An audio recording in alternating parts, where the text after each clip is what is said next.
ನೋಡಿ, ಡೆಲ್ಲಿಯಲ್ಲಿ ಸಚಿವ ಸಂಪುಟ ಸರ್ಕಸ್ ಎಷ್ಟರ ಮಟ್ಟಿಗೆ ನಡೀತಾ ಇದೆ. ಇವತ್ತು ಒಂದು ಕ್ಲೈಮ್ಯಾಕ್ಸ್ ಹಂತಕ್ಕೆ ಬರುವ ಸಾಧ್ಯತೆಗಳಿದೆ. ಎಲ್ಲವೂ ಕೂಡ ಅಂದುಕೊಂಡಂತೆ ಆದ್ರೆ ಡಿ.ಕೆ. ಶಿವಕುಮಾರ್ ಅವರು ಮೊನ್ನೆನೂ ಕೂಡ ಡೆಲ್ಲಿಗೆ ಹೋಗಿ ವಾಪಸ್ ಬಂದಿದ್ರು. ಡಿ.ಕೆ. ಶಿವಕುಮಾರ್ ಅವರು, ಮಾಜಿ ಮುಖ್ಯಮಂತ್ರಿಗಳಾದಂತಹ ಸಿದ್ದರಾಮಯ್ಯ ಅವರು, ಅದರ ಜೊತೆಗೆ ಬಿ.ಕೆ. ಹರಿಪ್ರಸಾದ್ ಇವತ್ತು ಕೂಡ ಹೊಸ ಲೀಸ್ಟ್ ಅನ್ನ ತೆಗೆದುಕೊಂಡು ಹೋಗಿದ್ದಾರೆ. ಅಲ್ಲಿ ಬಿಸಿ ಬಿಸಿ ಚರ್ಚೆಗಳು ಕೂಡ ಆಗ್ತಾ ಇದೆ. ಎಲ್ಲವೂ ಅಂದುಕೊಂಡಂತೆ ಆದರೆ ಜುಲೈ 25ನೇ ತಾರೀಕು ನೂತನ ಸಚಿವರ ಪ್ರಮಾಣ ವಚನ ಫಿಕ್ಸ್ ಆಗುತ್ತೆ. ಜುಲೈ 25ನೇ ತಾರೀಕು ಎಲ್ಲವೂ ಕೂಡ ಅಂದುಕೊಂಡಂತೆ ಆದರೆ ಕೊನೆಗೂ ಕೂಡ ಡಿ.ಕೆ. ಶಿವಕುಮಾರ್ ಅವರ ಸಂಪುಟ ಫಿಕ್ಸ್ ಆಗಿದೆ. ಯಾರ್ಯಾರೆಲ್ಲ ಇಲ್ಲಿ ದೊಡ್ಡ ಮಟ್ಟದಲ್ಲಿ ತೀವ್ರಗೊಂಡಿರುವಂತಹ ಚರ್ಚೆ ರಾಜ್ಯದಲ್ಲಿ ಸಚಿವ ಸಂಪುಟ ವಿಸ್ತರಣೆ ಯಾವಾಗ ಆಷಾಢದಲ್ಲೇ ಸಚಿವ ಸಂಪುಟ ವಿಸ್ತರಣೆಯಾಗುತ್ತೆ. 2ನೇ ಪಟ್ಟಿ ಕೂಡ ಇವತ್ತು ಫೈನಲ್ ಆಗುತ್ತೆ.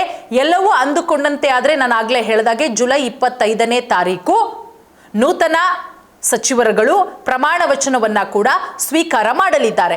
ಈಗ ಆಲ್ರೆಡಿ ಸಾಕಷ್ಟು ಜನ ಸಚಿವಾಕಾಂಕ್ಷಿಗಳು ದೆಹಲಿಯ ಅಂಗಳದಲ್ಲಿ ಲಾಬಿ ಕೂಡ ಮಾಡ್ತಾ ಇದ್ದಾರೆ.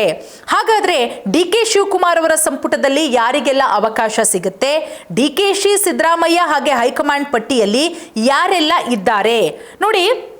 ಖಾಲಿ ಇರುವುದು 20 ಸ್ಥಾನ, ಆಕಾಂಕ್ಷಿಗಳ ಪಟ್ಟಿ ಇರೋದು 45-50ಕ್ಕೂ ಹೆಚ್ಚು ಜನ ಆಕಾಂಕ್ಷಿಗಳಿದ್ದಾರೆ. ಇನ್ನುಳಿದಂತಹ 20-30 ಜನರನ್ನ ಯಾವ ರೀತಿ ಸಂಭಾಳಿಸ್ತಾರೆ, ಹೇಗೆ ಅವರನ್ನ ಸಮಾಧಾನ ಮಾಡ್ತಾರೆ ಅನ್ನೋದೇ ಈಗ ಹೈಕಮಾಂಡ್ಗಿರುವಂತಹ ಒಂದು ರೀತಿಯ ದೊಡ್ಡ ಮಟ್ಟದ ಸವಾಲು. ಯಾಕಂದ್ರೆ ಎಲ್ಲೂ ಕೂಡ ಯಾರು ಇದೆಲ್ಲವನ್ನ ಕೂಡ ಬಿಜೆಪಿ ಎನ್ಕ್ಯಾಶ್ ಮಾಡ್ಕೊಳ್ಳೋದಕ್ಕೆ ಹೋಗ್ತಾ ಇದೆ. ಇಲ್ಲಿ ಯಾರಿಗೆಲ್ಲ ಸಚಿವ ಸ್ಥಾನ ಸಿಗಲ್ವೋ ಅಂಥವರನ್ನ ಬಿಜೆಪಿ ತನ್ನ ತೆಕ್ಕೆಗೆ ಎಳ್ಕೊಳ್ಳೋದಕ್ಕೆ ಎಲ್ಲ ರೀತಿಯ ಪ್ಲಾನ್ಗಳನ್ನ ಕೂಡ ಮಾಡ್ಕೊಳ್ತಾ ಇದೆ.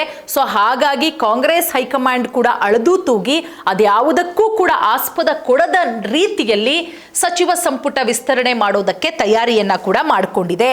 ನೋಡಿ, ಇಲ್ಲಿ ನಾನೀಗ ಡಿ.ಕೆ. ಶಿವಕುಮಾರ್ ಅವರ ಪಟ್ಟಿಯನ್ನ ಹೇಳ್ತಾ ಇದ್ದೀನಿ. ಡಿ.ಕೆ. ಶಿವಕುಮಾರ್ ಅವರ ಪಟ್ಟಿಯಲ್ಲಿ ಮಾಗಡಿ ಶಾಸಕರಾದಂತಹ ಎಚ್.ಸಿ. ಬಾಲಕೃಷ್ಣ ಅವರಿದ್ದಾರೆ, ಲಕ್ಷ್ಮಣ್ ಸವದಿ ಅವರಿದ್ದಾರೆ, ಮಧು ಬಂಗಾರಪ್ಪ ಅವರಿದ್ದಾರೆ, ಶರತ್ ಬಚ್ಚೇಗೌಡರಿದ್ದಾರೆ, ತನ್ವೀರ್ ಸೇಠು ಅಥವಾ ರಿಜ್ವಾನ್ ಹರ್ಷದ್ ಇಬ್ಬರಲ್ಲಿ ಒಬ್ಬರಿಗೆ, ಅದರ ಜೊತೆಗೆ ಯಶವಂತ ರಾಯಗೌಡ ಪಾಟೀಲ್ ಅವರಿದ್ದಾರೆ, ಲಕ್ಷ್ಮೀ ಹೆಬ್ಬಾಳ್ಕರ್ ಅವರಿದ್ದಾರೆ, ಶ್ರೀನಿವಾಸ್ ಮಾನೆ. ಇಷ್ಟು ಜನ ಡಿ.ಕೆ. ಶಿವಕುಮಾರ್ ಅವರ ಪಟ್ಟಿಯಲ್ಲಿ ಇರುವಂಥವರು. ಹಾಗಾದ್ರೆ ಸಿದ್ದರಾಮಯ್ಯ ಅವರು ಕೂಡ ಒಂದು ಪಟ್ಟಿಯನ್ನ ರೆಡಿ ಮಾಡಿಕೊಂಡು ಹೈಕಮಾಂಡ್ ಅಂಗಳಕ್ಕಿಟ್ಟಿದ್ದಾರೆ. ಸಿದ್ದರಾಮಯ್ಯನವರು ಕೂಡ, ಯಾಕಂದ್ರೆ ಸಿದ್ದರಾಮಯ್ಯನವರ ಮಾತನ್ನು ಕೂಡ ಹೈಕಮಾಂಡು ತಳ್ಳ ಹಾಕಂಗಿಲ್ಲ. ಅವರ ಪಟ್ಟಿಯಲ್ಲಿ ಯಾರೆಲ್ಲ ಇದ್ದಾರೆ, ಸಿದ್ದರಾಮಯ್ಯ ಅವರ ಪಟ್ಟಿಯಲ್ಲಿ ಸಂತೋಷ್ ಲಾಡ್ ಅವರು ಕಳೆದ ಬಾರಿ ಮಿನಿಸ್ಟರ್ ಆಗಿದ್ದಂಥವರು, ಅವ್ರಿಗೆ ಮೊದಲನೇ ಪಟ್ಟಿಯಲ್ಲಿ ಅವರ ಹೆಸರಿರಲಿಲ್ಲ. ಸಂತೋಷ್ ಲಾಡು, ಚಾಮರಾಜನಗರದ ಶಾಸಕರಾದಂತಹ ಪುಟ್ಟರಂಗ ಶೆಟ್ಟಿ, ಲೇಔಟ್ ಕೃಷ್ಣಪ್ಪ ಅವರು ಕೂಡ ಇದ್ದಾರೆ, ಕೆ.ಎಂ. ಶಿವಲಿಂಗೇಗೌಡರಿದ್ದಾರೆ, ಜಮೀರ್ ಅಹಮದ್ ಖಾನ್ ಅವರಿದ್ದಾರೆ, ಎ.ಎಸ್. ಪೊನ್ನಣ್ಣ ಅವರಿದ್ದಾರೆ, ರಘುಮೂರ್ತಿ ಚಳ್ಳಕೆರೆ, ಪ್ರಸಾದ್ ಅಬ್ಬಯ್ಯ, ವಿಜಯಾನಂದ ಕಾಶಪ್ಪನವರ್, ಅಶೋಕ್ ಪಟ್ಟಣ್, ಶಿವಾನಂದ ಪಾಟೀಲ್, ಬಸವರಾಜ್ ರಾಯರೆಡ್ಡಿ. ಇದಿಷ್ಟು ಸಿದ್ದರಾಮಯ್ಯ ಅವರ ಪಟ್ಟಿಯಲ್ಲಿ ಇರುವಂತಹ ಸಚಿವಾಕಾಂಕ್ಷಿಗಳ ಹೆಸರು. ಇನ್ನು ಹೈಕಮಾಂಡ್ ಪಟ್ಟಿ ಅಂದ್ರೆ ಕಾಂಗ್ರೆಸ್ ಏನು ಒಂದಿಷ್ಟು ಜನರ ಲಿಸ್ಟ್ ಅನ್ನ ರೆಡಿ ಮಾಡಿದೆ. ಹೈಕಮಾಂಡ್ ಲಿಸ್ಟ್ ಅಲ್ಲಿ ಯಾರೆಲ್ಲ ಇದ್ದಾರೆ ಅಂತ ಹೇಳಿದ್ರೆ ದಿನೇಶ್ ಗುಂಡೂರಾವ್ ಅವರಿದ್ದಾರೆ, ಅದರ ಜೊತೆಗೆ ಜಿ.ಎಸ್. ಪಾಟೀಲ್ ಅವರಿದ್ದಾರೆ, ಹಾಗೆ ಅಜಯ್ ಸಿಂಗ್ ಇದ್ದಾರೆ, ಅದರ ಜೊತೆಗೆ ಬಿ.ಆರ್. ಪಾಟೀಲ್. ನೋಡಿ, 20 ಸ್ಥಾನ ಖಾಲಿ ಇರುವುದು, 40ಕ್ಕೂ ಹೆಚ್ಚು ಜನ ಆಕಾಂಕ್ಷಿಗಳಿದ್ದಾರೆ. ಹಾಗಾಗಿ ಯಾರಿಗೆ ಸಿಗುತ್ತೆ ಅವಕಾಶ?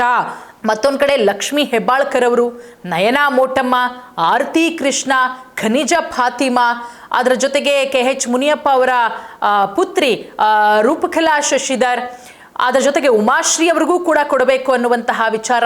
ಈ ಮಹಿಳಾ ಕೋಟಾದ ಅಡಿಯಲ್ಲೇ ಸಾಕಷ್ಟು ಜನ ರೇಸಲ್ಲಿ ಇರೋದ್ರಿಂದ ಈ ಬಾರಿ ಇಬ್ಬರಿಗೆ ಸಚಿವ ಸ್ಥಾನ ಫಿಕ್ಸ್ ಅಂತನೂ ಕೂಡ ಹೇಳಲಾಗ್ತಾ ಇದೆ. ನೋಡೋಣ, 4-5 ಬಾರಿ ಶಾಸಕರಾದವರು ಸಚಿವ ಸ್ಥಾನಕ್ಕೋಸ್ಕರ ಸಾಕಷ್ಟು ಪ್ರಯತ್ನ ಮಾಡ್ತಾ ಇದ್ದಾರೆ. ಅದರ ಜೊತೆಗೆ ಮೊದಲ ಬಾರಿ ಶಾಸಕರಾದವರು ಕೂಡ ಡಿ.ಕೆ. ಶಿವಕುಮಾರ್ ಅವರ ಸಂಪುಟಕ್ಕೆ ಸೇರೋದಕ್ಕೆ ಸಾಕಷ್ಟು ಪ್ರಯತ್ನ ಮಾಡ್ತಾ ಇದ್ದಾರೆ. ಮತ್ತೊಂದು ಕಡೆ ಹೊಸ ಮುಖಗಳಿಗೂ ಕೂಡ ಆದ್ಯತೆ ಕೊಡುವಂತಹ ಎಲ್ಲ ಸಾಧ್ಯತೆಗಳು ಕೂಡ ಇದೆ. ನೋಡೋಣ, ಹೊಸ ಮುಖಗಳಿಗೆ ಜಾಸ್ತಿ ಆದ್ಯತೆ ಕೊಡ್ತಾರಾ ಅಥವಾ ಹಿರಿಯರಿಗೆ ಮಣೆ ಹಾಕ್ತಾರಾ ಅಥವಾ 50-50 ಮಾಡ್ಲಾಗತ್ತಾ? ಇದೆಲ್ಲ ಗೊಂದಲಕ್ಕೂ ಕೂಡ ಇವತ್ತು ಸಂಜೆಯ ಒಳಗಡೆ ತೆರೆ ಬೀಳುವಂತಹ ಎಲ್ಲ ಸಾಧ್ಯತೆಗಳು ಇದೆ.